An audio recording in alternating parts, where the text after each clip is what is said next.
Assalamualaikum warahmatullahi wabarakatuh. Selamat datang di channel YouTube aku, Indri Yuliasari. Sebelumnya aku ucapin terima kasih karena teman-teman udah mampir di video kali ini. Mohon bantuannya ya teman-teman buat subscribe channel ini biar aku tambah semangat bikin videonya. Di video kali ini aku akan membahas tentang rumah KPR subsidi. Apa saja yang harus teman-teman perhatikan sebelum mengambil rumah KPR? Rumah KPR atau rumah bersubsidi itu adalah rumah yang dibangun oleh developer. Developer itu membangunnya secara borongan biasanya. Jadi borongan itu misalkan dia langsung ngerjakan ada 20 rumah atau 50 rumah gitu loh. Jadi dalam pengerjaannya itu mungkin ada beberapa yang miss dan kita harus perhatikan. Yang pertama, perhatikanlah pondasi atau papan penyangga rumah. Khususnya di Banjarmasin, Kalimantan Selatan, dia kan tanahnya tanah rawa, otomatis rumahnya itu seperti rumah panggung, pakai tiang penyangga seperti itu.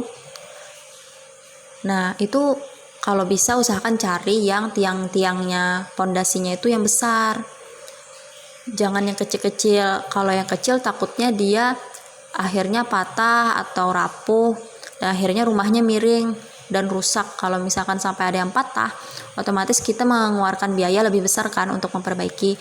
Jadi carilah rumah yang pondasinya itu kuat atau besar papannya itu. Itu khusus di Banjarmasin ya yang aku tahu. Mungkin di daerah lain mungkin pondasinya bukan kayu seperti di gambar. Mungkin langsung mungkin langsung batu atau apa, aku kurang mengerti. Nah, jika memang sudah terlanjur teman-teman ngambil rumah KPR dan pondasinya kecil, aku saranin buat nambah kayu yang lebih besar. Jadi kayak nambah pondasinya itu loh, dengan kayu yang lebih besar dan lebih kokoh. Agar nanti di kemudian hari teman-teman enggak mengeluarkan biaya yang lebih besar, jadi lebih baik nambah pondasinya di awal kayak gitu. Tapi lebih bagus lagi teman-teman cari rumah yang pondasinya memang agak besar kayunya. Yang kedua adalah perhatikan air PDAM.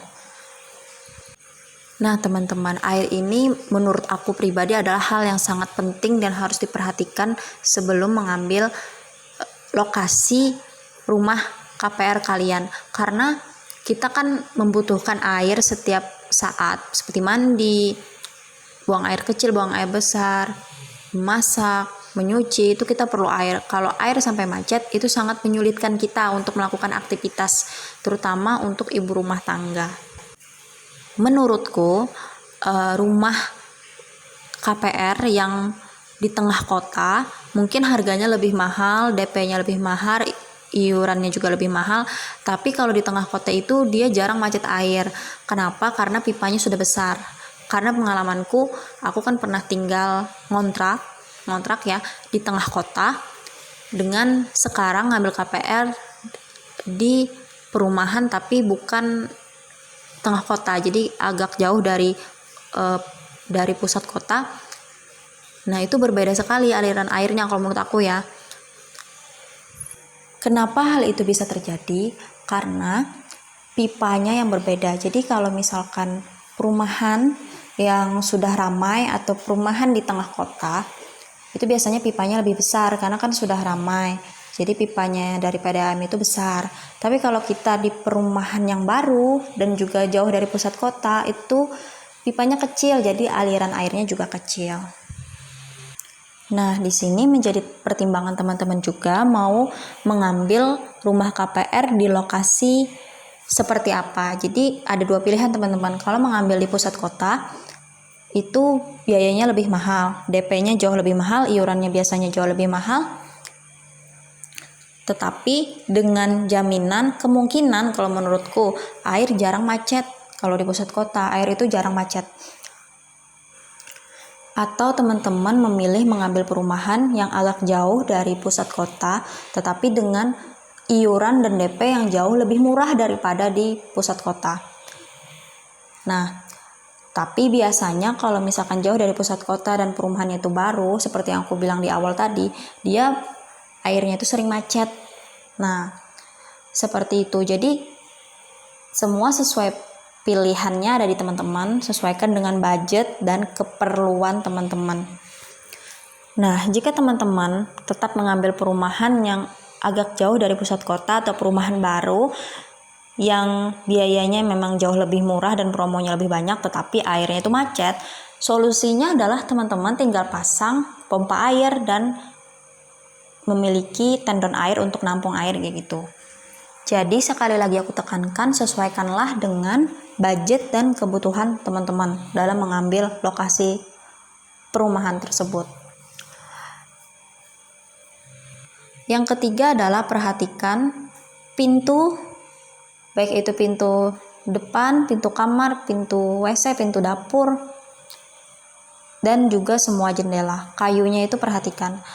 Kalau misalkan kayunya bukan kayu ulin ya, kalau di Kalimantan Selatan atau Banjarmasin itu biasanya pakai kayu ulin. Nah, perumahan yang kualami saat ini ternyata untuk pintu dan jendela itu tidak pakai kayu ulin, jadi dia pakai kayu biasa. Kelemahannya kayu biasa itu adalah dia apabila kena air dia melar, teman-teman. Jadi itu pintu di WC itu akhirnya nggak bisa ditutup karena dia melar. Beda sama kayu ulin. Kalau kayu ulin dia itu kalau dia terkena air dia tidak akan melar, bahkan dia kalau terkena air itu tambah kuat. Itu bedanya dengan kayu ulin. Mungkin persamaan kayu ulin kalau di Jawa adalah kayu jati mungkin ya, aku juga kurang mengerti. Dan juga kalau kayu biasa ini akan rawan rapuh atau dimakan rayap. Nah, jadi itu menjadi pertimbangan. Jika papannya itu papan biasa, maka teman-teman bisa bertahap ganti dengan kayu ulin atau mungkin kayu jati ya, agar lebih kuat.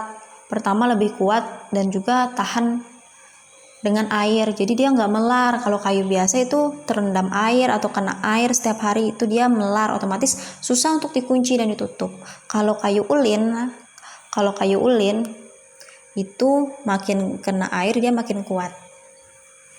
Yang keempat dan yang terakhir adalah perhatikan catnya.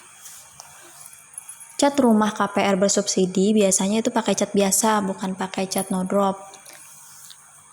Jadi efeknya itu kalau misalkan dia terkena hujan, maka akan muncul bercak di dalam rumah itu seperti di gambar. Akhirnya kan rumah terlihat tidak cantik lagi ya, dan juga warnanya agak kusam kalau udah terlalu lama kena sinar matahari, kena hujan. Jadi saran aku teman-teman bisa cat bertahap dari bagian luarnya dulu, karena kan bagian luar itu yang paling sering terkena sinar matahari dan terkena hujan, jadi dia warnanya cepat pudar. Dan juga kalau terkena hujan kan dia akhirnya bisa rembes kan, membekas ke bagian dinding dalam rumah. Jadi teman-teman itu bisa bertahap cat dulu yang di bagian luarnya dengan cat no drop. Kalau bagian dalam rumah menurutku cat biasa awet-awet saja sih, karena kan dia nggak terkena sinar matahari dan juga tidak terkena hujan, jadi warnanya itu lambat untuk pudar. Teman-teman bisa aja sih mengecat ulang dengan cat yang lebih bagus atau mengasih wallpaper, terserah, tapi yang lebih utama adalah di bagian luar. Nah, sekian video dari aku, semoga bisa memberikan gambaran buat teman-teman yang akan mengambil rumah KPR. Sebelumnya aku ucapkan terima kasih karena sudah menonton video ini sampai akhir. Jangan lupa subscribe agar aku tambah semangat bikin videonya. Terima kasih.